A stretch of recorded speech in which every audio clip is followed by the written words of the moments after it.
What up, African world? It's Home Team here, and I'm back at it with another video of African history, culture, and worldview. And welcome back to my series, A Closer Look. Today, we're going to be taking a closer look at the Igbo people of Nigeria.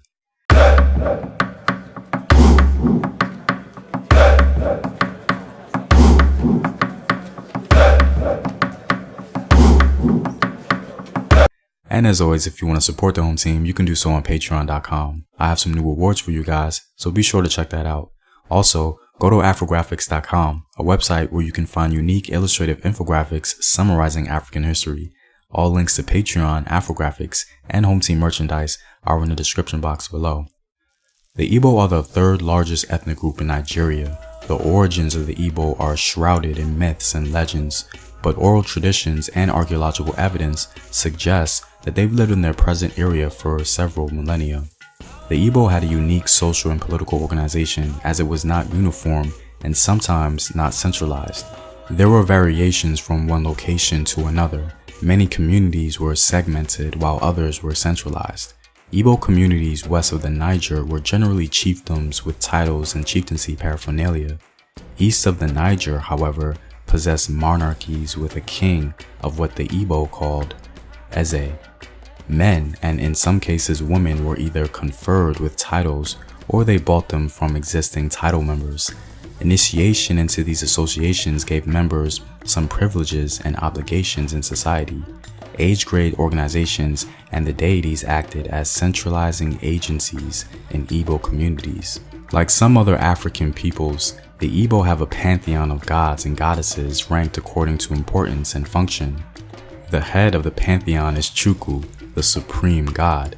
Other high gods in the pantheon are Anyanu, the sun, Egwe, the sky, Amadi Oha, the lightning, and Ala, Chukwu's daughter, the earth goddess and mother of the Igbo people. Lesser divine beings include deities associated with nature and agriculture, such as Aha Njoku, a goddess associated with women's activities and cultivation of yams, a central ingredient in the Igbo diet.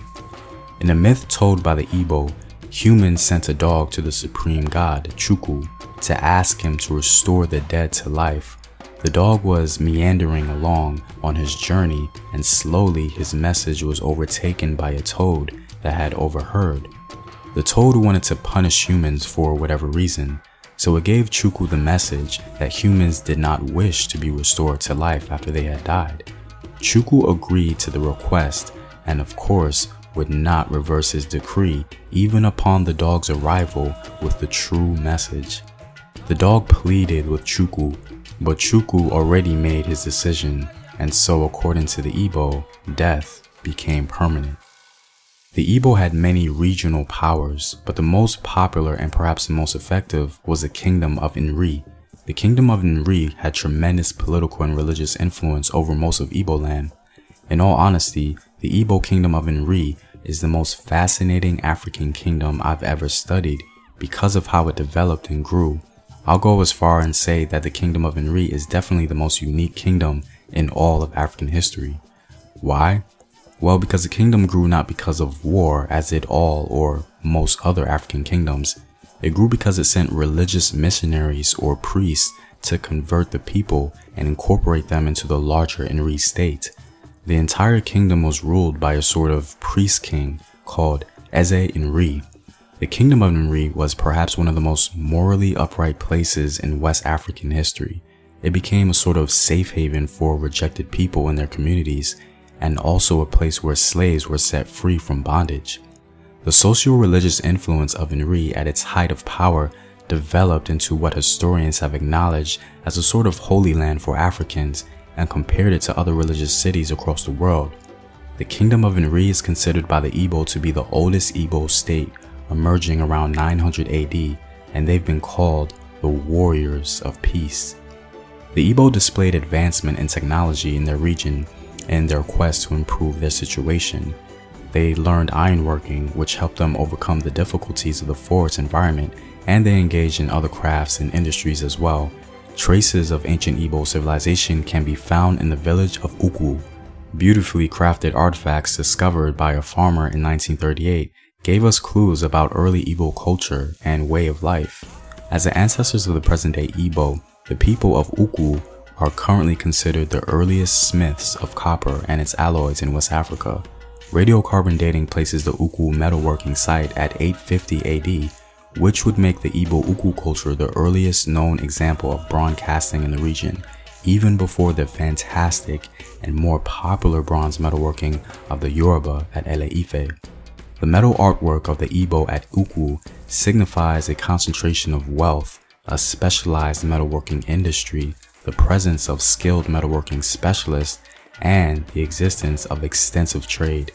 In order to truly understand the tremendous technological skill and genius of the Igbo during this time, we must quote some of the known scholars who witnessed it. The Igbo bronzes at Uku amazed the world with its high level of technical and artistic proficiency and sophistication, which was distinctly more advanced than contemporary bronze casting found in other parts of the world.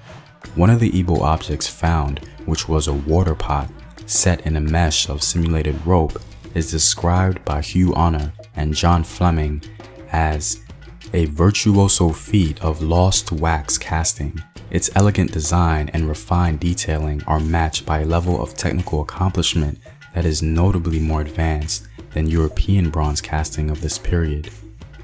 It's interesting to note that scholars have indeed confirmed that some of the materials used in Igbo metalworking originated in ancient Egypt.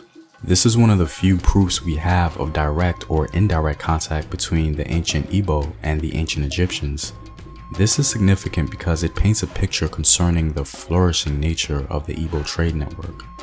The Igbo no doubt helped to drive the tremendous legacy of Nigeria, and their culture and history is testament to great ancient African achievement. Well, I'm all out, guys. If you like these videos and want to help out in its continued production, you can support the home team on patreon.com. The link is in the description box below. Know thyself, remember your ancestors. Peace.